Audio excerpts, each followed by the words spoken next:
ఇదైతే కుక్కర్లో చేసిన వెజ్ పలవా, ఇంకోటి ఎగ్ దమ్ బిర్యానీ.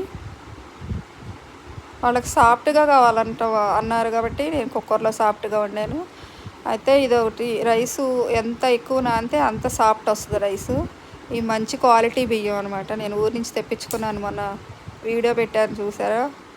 నేను ఊరి నుంచి తెప్పించుకున్నా ఈ బియ్యం, అందుకే సాఫ్ట్గా మంచిగా వస్తుంది ఈ రైస్. ఓల్డ్ అనమాట, 2 years ఓల్డ్ రైస్. ఇవి కొత్త రైస్ అయితే కాస్త ఒళ్ళు నొప్పుల్లాగా ఉంటాయి. ఈ ఓల్డ్ రైస్ అయితే హెల్దీగా ఉంటుంది, ఒంటికి బలం వచ్చినట్టు అనిపిస్తుంది అనమాట. తినంగానే మీకు తెలిసిపోతుంది, యాక్టివ్నెస్ అనేది తెలిసిపోతుంది.